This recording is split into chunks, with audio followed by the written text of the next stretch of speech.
안녕하세요. 세상의 모든 양님들을 위해 오늘도 열심히 조공을 바치는 집사 여러분. 여러분의 고양이는 지금 어디에 있나요?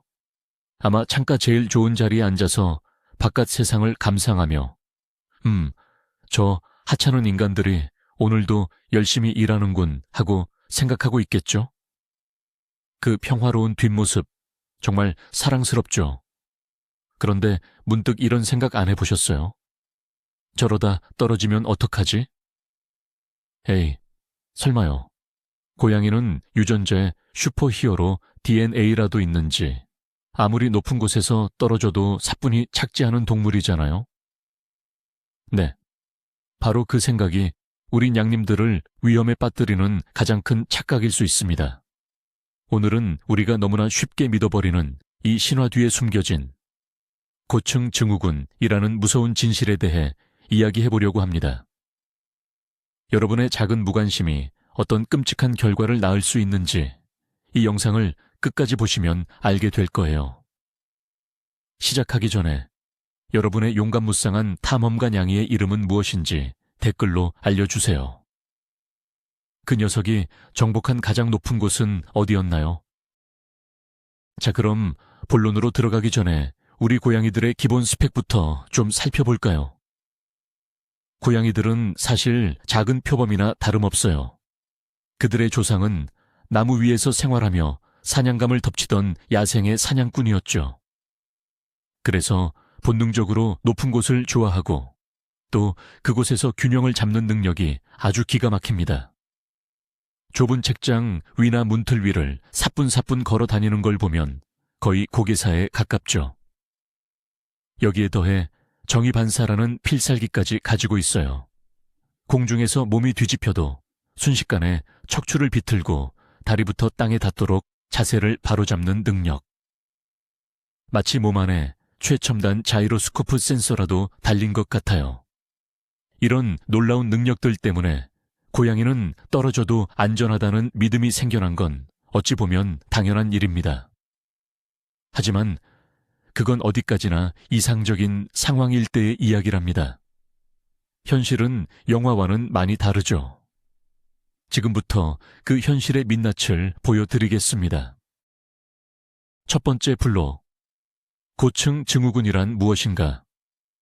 자, 그럼 오늘 영상의 핵심 키워드 고층 증후군 하이라이즈 신드롬에 대해 알아봅시다. 단어만 들으면 무슨 거창한 심리적인 문제 같지만 사실 이건 아주 직설적인 용어예요. 말 그대로 고양이가 아파트나 빌딩 같은 높은 곳에서 떨어져서 발생하는 복합적인 부상을 통칭하는 말입니다. 수의학계에서는 아주 흔하게 사용되는 용어죠. 고양이가 떨어져서 다쳤어요를 전문가 용어로 말하는 셈이에요. 문제는 이 고층 증후군이 단순한 타박상 수준이 아니라는 겁니다. 턱골절, 가슴 내부 장기 손상, 폐타박상, 기흉, 사지골절, 방광파열 등등. 정말 상상만 해도 끔찍한 부상들이 동반돼요. 우리가 에이 괜찮겠지 하고 방심하는 순간 우리 고양이는 말 그대로 생사를 오가는 처절한 사투를 벌여야 할지도 모릅니다. 우리 애는 똑똑해서 안 떨어져요라고요. 천만의 말씀입니다. 세상에 완벽한 고양이는 없어요. 오직 완벽하게 방심한 집사만 있을 뿐이죠. 이 증후군의 가장 무서운 점은 예방만 하면 100% 막을 수 있는 사고라는 점입니다. 즉, 이 사고가 일어났다면 그건 집사의 책임이 아주 크다는 뜻이기도 하죠. 두 번째 블록, 고양이 착지의 과학, 그리고 그 한계. 그럼 고양이의 전설적인 착지 능력, 정의반사는 대체 어떻게 작동하는 걸까요? 이건 정말 경이로운 메커니즘이에요. 고양이의 눈과 귀 안쪽에 있는 전정기관이 수평을 감지하면 뇌는 즉시 몸의 위치를 계산해서 명령을 내립니다. 먼저 머리를 돌려 수평을 맞추고 그 다음 척추를 유연하게 비틀어 상체를 돌립니다. 이어서 허리를 비틀어 하체까지 돌리면 짜잔!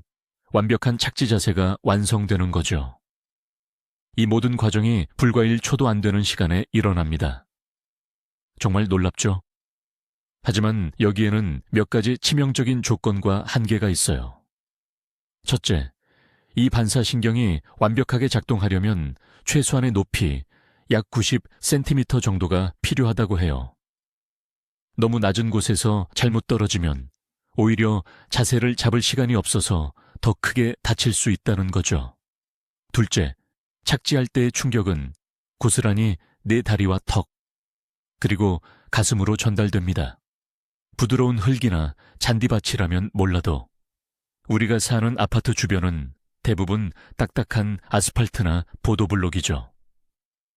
아무리 착지를 잘해도 그 충격량을 온전히 흡수하는 건 불가능해요. 계란을 아무리 예쁘게 떨어뜨려도 깨지는 것과 같은 이치입니다. 세 번째 블록, 충격적인 진실. 어중간한, 높이가 더 위험하다. 자, 여기서 정말 아이러니하고 충격적인 사실을 하나 알려드릴게요. 많은 분들이 높으면 높을수록 더 위험하겠지라고 생각하시잖아요. 그런데 연구 결과는 조금 다릅니다. 고양이 추락사고에서 생존율이 가장 낮은 구간이 바로 2층에서 7층 사이에 어중간한 높이라는 통계가 있어요. 아니, 10층보다 5층에서 떨어지는 게 더 위험하다니. 이게 대체 무슨 소리일까요? 여기에는 종단 속도라는 과학적 원리가 숨어 있습니다. 물체가 떨어지기 시작하면 중력 때문에 속도가 점점 빨라지다가 어느 시점이 되면 공기 저항과 중력이 평형을 이루면서 더 이상 빨라지지 않는 최고 속도에 도달하게 되는데 이걸 종단 속도라고 해요. 고양이의 경우 보통 5층 높이 약 15m치에서 떨어질 때 이 종단 속도에 도달한다고 합니다. 문제는 2층에서 7층 사이에서 떨어질 때는 이 종단 속도에 도달하기 전이라 몸이 계속 가속하고 있는 상태라는 거예요. 고양이는 이 가속 상태에서 극도의 긴장감과 공포를 느끼고 몸을 잔뜩 굳힌 채로 떨어지게 됩니다. 그 결과 땅에 부딪히는 순간 그 충격이 고스란히 뼈와 장기에 전달되는 거죠. 네 번째 블록, 초고층에서는 오히려 생존율이 높아진다. 그렇다면 7층보다 높은 초고층에서 떨어지면 어떻게 될까요? 앞서 말씀드린 종단 속도에 도달한 이후의 이야기입니다. 일단 최고 속도에 도달하고 나면 더 이상 가속도가 붙지 않기 때문에 고양이는 잠시나마 안정감을 되찾는다고 해요. 마치 스카이다이버가 자유낙하를 할 때처럼요. 이때 고양이는 본능적으로 몸을 이완시키고 네 다리를 수평으로 쫙 뻗어서 마치 날다람쥐 같은 자세를 취합니다. 이 자세는 공기 저항을 최대로 높여서 낙하 속도를 아주 약간 줄여주고 충격을 몸 전체로 분산시키는 역할을 해요. 그래서 7층 이상, 심지어 20층, 30층 높이에서 떨어진 고양이들이 기적적으로 생존하는 사례가 종종 보고되는 겁니다. 물론 이건 어디까지나 생존 확률이 조금 높아진다는 거지 안전하다는 뜻은 절대 아닙니다. 초고층에서 떨어져도 살아남는 건 정말 천운에 가까운 일이고 살아남더라도 평생 안고 가야 할 심각한 후유증을 겪게 될 가능성이 매우 높아요. 그러니 높은 데서는 오히려 괜찮다던데. 같은 위험한 생각은 절대로 하시면 안 됩니다. 모든 높이는 고양이에게 그냥 다 위험한 거예요. 다섯 번째 블록. 왜 멀쩡한 고양이가 갑자기 떨어지는 걸까? 그렇다면 이렇게 똑똑하고 신중한 고양이들이 도대체 왜 창밖으로 떨어지는 걸까요? 스스로 뛰어내리는 걸까요? 절대 아닙니다. 고양이들은 극도의 공포나 위협을 느끼지 않는 이상 스스로 위험한 곳으로 몸을 던지지 않아요. 추락사고의 대부분은 정말 순간의 실수 때문에 발생합니다.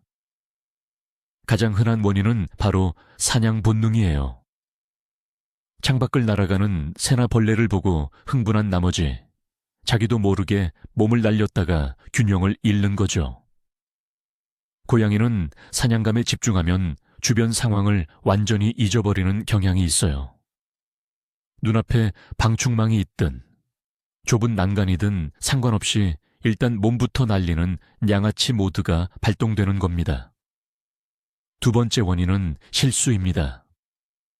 창틀이나 베란다 난간에서 햇볕을 쬐며 꾸벅꾸벅 졸다가 잠결에 뒤척이거나 헛디뎌서 떨어지는 경우도 정말 많아요. 특히 봄이나 가을처럼 창문을 열어놓기 좋은 날씨에 이런 사고가 급증합니다. 평화롭게 잠든 줄 알았던 우리 냥이가 사실은 시한폭탄 위에서 자고 있었던 셈이죠. 6번째 블록, 당신의 방충망은 안전하지 않다.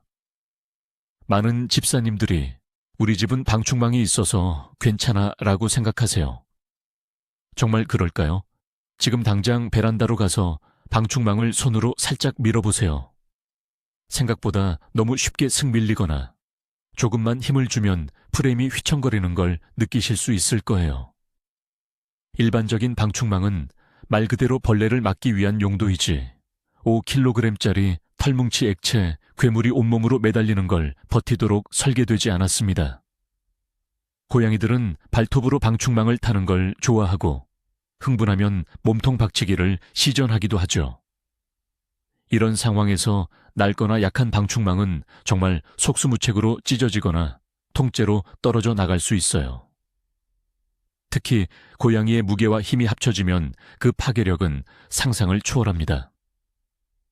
에이, 설마 했던 그 방충망이 우리 고양이의 생명선이 아니라 그냥 한 번의 기회를 막는 얇은 종이장에 불과할 수 있다는 사실을 꼭 기억하셔야 합니다. 방충망을 믿는 것은 안전벨트 대신 실로 몸을 묶고 운전하는 것과 같아요. 7번째 블록. 고층 증후군의 대표적인 부상 1번, 턱과 얼굴. 고양이가 높은 곳에서 떨어질 때 가장 먼저 땅에 부딪히는 부위 중 하나가 바로 턱입니다. 고양이들은 착지 직전에 충격을 줄이기 위해 머리를 드는 경향이 있는데 이 때문에 턱이 바닥에 정면으로 부딪히는 경우가 많아요. 그래서 고층 증후군 환자들에게서 가장 흔하게 발견되는 부상이 바로 아래턱 골절, 위턱 골절, 그리고 치아 손상입니다. 턱뼈가 부서지거나 입천장이 세로로 쪼개지는 구개 파열이 일어나기도 하죠. 상상만 해도 너무 끔찍하지 않나요? 밥도 제대로 못 먹고 물도 제대로 못 마시는 고통 속에서 고양이는 엄청난 스트레스를 받게 됩니다. 또한 코뼈 골절이나 안면부 전체에 심한 타박상을 입기도 해요. 사고 후 구조된 고양이의 얼굴이 피투성이인 경우가 많은데 대부분 이런 안면부 손상 때문입니다.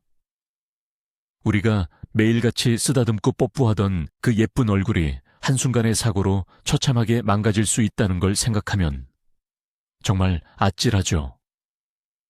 턱 부상은 단순히 뼈가 부러지는 것에서 그치지 않고 섭식장애와 장기적인 통증으로 이어져 삶의 질을 현저하게 떨어뜨립니다. 8번째 블록. 고층 증후군의 대표적인 부상. 2. 가슴과 내부 장기. 얼굴과 함께 심각한 손상을 입는 부위는 바로 가슴입니다. 착지 시에 엄청난 충격이 흉곽을 그대로 강타하면서 폐에 직접적인 손상을 입히는 폐 타박상이 발생할 수 있어요. 폐 조직에 멍이 들고 출혈이 생기면서 고양이는 제대로 숨을 쉬지 못하고 극심한 호흡 곤란을 겪게 됩니다. 더 심각한 경우 폐에 구멍이 뚫려 공기가 새어나와 흉곽에 차오르는 기흉이 발생하기도 해요. 이렇게 되면 폐가 팽창하지 못해서 결국 질식으로 이어질 수 있는 아주 위급한 상황입니다. 겉으로 보기에는 멀쩡해 보여도 고양이는 속으로 피를 토하는 고통을 느끼고 있을 수 있다는 거죠. 또한 충격으로 인해 횡격막이 파열되거나 드물게는 방광이 파열되는 사례도 있습니다. 이런 내부 장기 손상은 겉으로 잘 드러나지 않기 때문에 더 위험해요. 추락 후 고양이가 걸어 다닌다고 해서 괜찮나 보다 하고 안심해서는 절대 안 됩니다. 반드시 무슨 일이 있어도 즉시 동물병원으로 데려가서 정밀 검사를 받아봐야 합니다. 시간과의 싸움이 생명을 좌우할 수 있어요. 9번째 블록. 고층 증후군의 대표적인 부상3, 다리 골절. 물론 네 다리로 착지하는 만큼 다리 골절도 빼놓을 수 없는 주요 부상입니다. 특히 앞다리보다는 뒷다리에 체중이 더 많이 실리기 때문에 뒷다리 골절이 흔하게 발생해요. 착지 시의 충격을 이기지 못하고 대퇴골 허벅지뼈이나 경골 정강이뼈이 똑 하고 부러지는 거죠. 관절이 탈구되거나 인대가 파열되는 경우도 많습니다. 다리 골절은 엄청난 고통을 유발할 뿐만 아니라 치료 과정도 매우 길고 힘듭니다. 수술을 해야 하는 경우가 대부분이고 수술 후에도 몇 달간은 깁스를 하거나 움직임을 제한하는 케이지 생활을 해야 할 수도 있어요. 자유롭게 우다다를 즐기던 고양이에게 이런 감금 생활은 엄청난 스트레스겠죠. 그리고 집사님들의 지갑에도 상당한 타격을 줍니다. 고양이 골절 수술 비용은 수백만 원을 훌쩍 넘는 경우가 많거든요. 사랑하는 고양이의 고통도 마음 아픈데 어마어마한 병원비까지 감당해야 하는 이중고를 겪게 되는 겁니다. 설마 하는 안일함의 대가가 이렇게나 크다는 걸 사고가 터진 후에야 깨닫게 되는 경우가 너무나 많습니다. 10번째 블록. 어린 고양이와 늙은 고양이, 더 위험하다? 모든 고양이에게 추락사고는 위험하지만 특히 더 취약한 그룹이 있습니다. 바로 세상 물정 모르는 아기 고양이들과 신체 능력이 저하된 노령묘들입니다.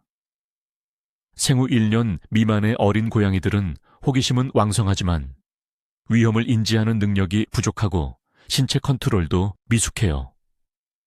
저긴 뭐지? 하고 무작정 돌진했다가 사고를 당하는 경우가 많죠. 마치 브레이크 없는 8톤 트럭 같아요. 또한 아직 정의반사가 완전히 발달하지 않아서 착지 자세를 제대로 잡지 못하고 더 크게 다칠 수도 있습니다. 반대로 7살 이상의 노령묘들은 관절염이나 근력 저하, 시력 감퇴와 같은 노화 관련 질병을 앓고 있을 가능성이 높아요. 예전에는 가뿐하게 오르내리던 곳에서도 실수를 하거나 균형을 잃기 쉽죠. 반응 속도도 느려져서 떨어지는 순간에 제대로 대처하지 못할 수도 있고요. 젊었을 때에 짬에서 나오는 바이브를 과신하다가 큰 코 다치는 겁니다. 그러니 집에 어린 고양이나 노령묘가 함께 살고 있다면 안전 문제에 2배, 3배 더 신경을 쓰셔야 합니다. 이 아이들에게 집사는 유일한 안전 장치니까요. 11번째 블록. 사고 후 생존. 그걸로 끝이 아니다. 운이 좋게 추락사고에서 살아남았다고 해서 모든 게 끝나는 건 아닙니다. 오히려 더 길고 힘든 싸움이 시작될 수 있어요. 바로 정신적 트라우마 때문입니다. 극심한 고통과 공포를 경험한 고양이는 사고 이후 심각한 불안 증세를 보일 수 있어요. 작은 소리에도 깜짝깜짝 놀라고 구석에 숨어서 나오지 않으려 하거나 집사를 피하고 공격적인 성향을 보이기도 합니다. 예전에는 창밖 구경을 좋아하던 아이가 창문 근처에는 얼씬도 하지 않으려 할 수도 있죠. 이런 행동 변화는 성격이 나빠졌다가 아니라 마음에 큰 상처를 입었다는 신호입니다. 육체적인 상처는 시간이 지나고 치료를 받으면 아물 수 있지만 마음의 상처는 훨씬 더 오래 갈 수 있어요. 이 트라우마를 극복하기 위해서는 집사의 엄청난 인내심과 노력이 필요합니다. 또한 사고로 인한 만성 통증이나 장애를 평생 안고 살아가야 할 수도 있습니다. 다리를 절거나 배변 실수를 하거나 특정 부위를 만지는 것을 극도로 싫어하는 등의 후유증이 남을 수 있죠. 생존은 끝이 아니라 새로운 시작일 뿐입니다. 12번째 블록. 예방이 최선. 첫 번째 솔루션. 박묘창. 자, 이렇게 무서운 고층 증후군에 대해 이야기했으니 이제 해결책을 알아봐야겠죠. 가장 확실하고 효과적인 예방법은 바로 물리적으로 막는 것입니다. 그 첫 번째 주자가 바로 방묘창이에요. 앞서 말했듯이 일반 방충망은 고양이의 힘과 무게를 견디지 못합니다. 방묘창은 고양이의 안전을 위해 특별히 제작된 창문 안전 장치예요. 보통 튼튼한 스테인리스나 알루미늄 소재의 망으로 만들어져서 고양이가 발톱으로 긁거나 매달려도 절대 찢어지지 않아요. 프레임 자체도 기존 방충망보다 훨씬 견고하게 설치해서 고양이가 몸으로 밀어도 꿈쩍도 하지 않죠. 물론 일반 방충망에 비해 가격은 훨씬 비쌉니다. 하지만 생각해보세요. 사고가 터진 후 감당해야 할 수술비와 치료비, 그리고 우리 고양이가 겪을 고통, 우리의 마음고생에 비하면 이 비용은 결코 비싼 게 아닙니다. 오히려 가장 확실한 생명보험에 가입하는 셈이죠. 요즘에는 직접 설치할 수 있는 DIY 키트도 잘 나오고 전문 업체에 맡기면 아주 튼튼하게 시공해주니 꼭 알아보시길 바랍니다. 13번째 블록, 두 번째 솔루션. 방묘망과 안전망, 창문뿐만 아니라 베란다나 테라스도 고양이에게는 아주 위험한 공간이 될 수 있죠. 특히 빨래를 널거나 화초를 키우는 베란다는 고양이들의 호기심을 자극하는 요소로 가득 차 있습니다. 이런 공간의 안전을 확보하기 위한 최적의 아이템이 바로 방묘망 또는 안전망입니다. 튼튼한 재질의 그물망을 베란다 전체에 설치해서 고양이가 난간 밖으로 나가는 것을 원천적으로 차단하는 방식이에요. 마치 투명한 벽을 세우는 것과 같죠. 방묘망을 설치하면 고양이는 안전하게 베란다에서 일광욕을 즐기고 바깥 구경을 할 수 있습니다. 집사도 마음 놓고 베란다 창문을 활짝 열어 환기를 시킬 수 있고요. 고양이에게는 안전한 놀이터가, 집사에게는 마음의 평화가 생기는 일석이조의 효과. 방묘망 역시 재료를 구입해서 직접 설치할 수도 있고 전문 업체에 도움을 받을 수도 있습니다. 설치할 때는 망의 간격이 너무 넓어서 고양이 머리가 끼지 않는지, 고정은 튼튼하게 되었는지 꼼꼼하게 확인하는 것이 중요합니다. 14번째 블록, 세 번째 솔루션. 환경 개선과 감독. 방묘창이나 방묘망 설치가 당장 어렵다면 차선책으로 집안 환경을 개선하고 행동을 통제하는 노력이 필요합니다. 가장 기본은 창문 관리예요. 창문을 열어둘 때는 고양이가 드나들 수 없을 정도로 아주 조금만 열거나 반드시 방충망이 잠금 장치가 되어 있는지 확인해야 합니다. 특히 외출할 때는 모든 창문이 제대로 닫혔는지 다시 한번 체크하는 습관을 들이세요. 또한 창문이나 베란다 난간 근처에 고양이가 발판으로 삼을 만한 가구를 두지 않는 것이 좋습니다. 캣타워, 소파, 책장 등을 창문에서 멀리 떨어뜨려 놓는 것만으로도 사고 위험을 크게 줄일 수 있어요. 그리고 고양이가 베란다에 나갈 때는 반드시 집사가 함께 있으면서 지켜보는 것이 중요합니다. 고양이와 함께 바깥 공기를 쐬는 즐거운 시간을 보내되 위험한 행동을 하려고 하면 즉시 제지해야 합니다. 물론 이건 어디까지나 임시방편일 뿐 근본적인 해결책이 될 수는 없다는 점을 명심하세요. 잠깐 한눈을 판 사이 사고는 언제든 일어날 수 있으니까요. 15번째 블록. 이런 증상을 보이면 즉시 병원으로. 만약 정말 상상하고 싶지도 않지만 우리 고양이가 추락하는 것을 목격했거나 외출 후 돌아왔는데 고양이가 사라지고 방충망이 뚫려 있는 등 사고가 의심되는 상황이라면 어떻게 해야 할까요? 가장 먼저 해야 할 일은 침착하게 고양이를 찾는 것입니다. 고양이는 크게 다쳤을 경우 극도의 공포심 때문에 자동차 밑이나 건물, 구석진 곳에 숨는 경향이 있어요.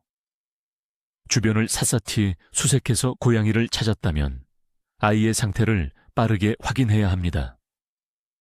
눈에 띄는 외상이 없더라도 숨을 가쁘게 쉬거나 입이나 코에서 피가 나거나 다리를 절거나 움직이지 못하는 등의 증상을 보인다면 1분 1 초가 위급한 상황일 수 있습니다. 이때 당황해서 고양이를 함부로 안거나 움직이려고 하면 골절 부위나 내부 장기 손상을 악화시킬 수 있어요. 최대한 움직임을 최소화하면서 다묘나 이동장 바닥에 조심스럽게 싣고 즉시 가장 가까운 24시간 동물병원으로 달려가야 합니다. 좀 지켜보자는 생각은 절대 금물입니다.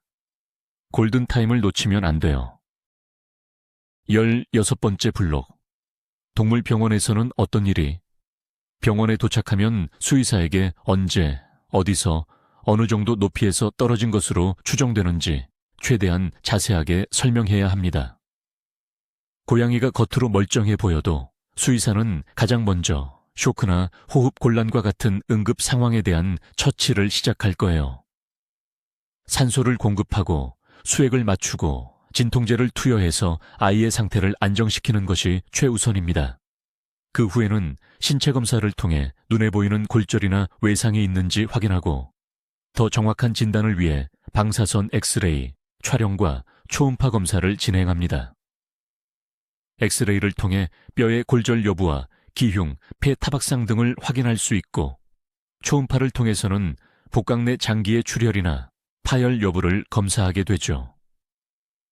이러한 검사 결과를 바탕으로 수의사는 고양이의 상태를 종합적으로 판단하고 수술이 필요한지, 입원 치료가 얼마나 필요한지 등 앞으로의 치료 계획을 세우게 됩니다.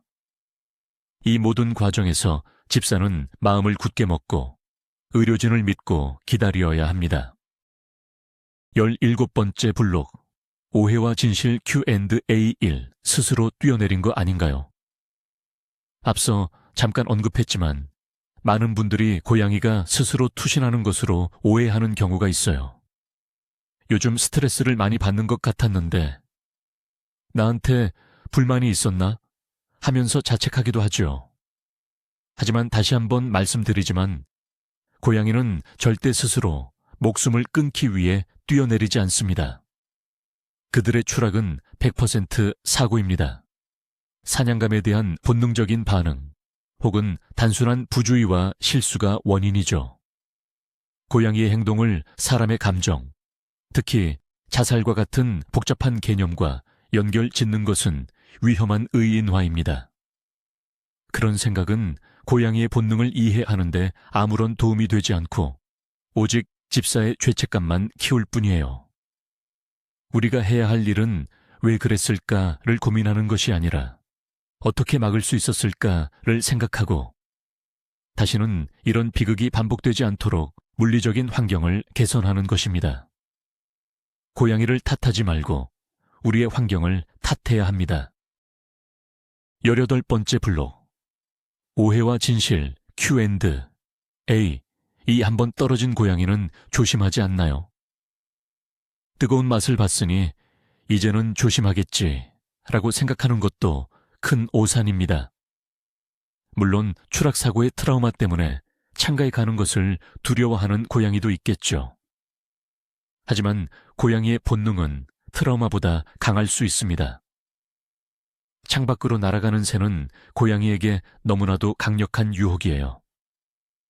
아무리 큰 사고를 겪었더라도 시간이 지나고 상처가 아물면 언제 그랬냐는 듯 다시 창가에 앉아 사냥 준비를 할 수 있습니다.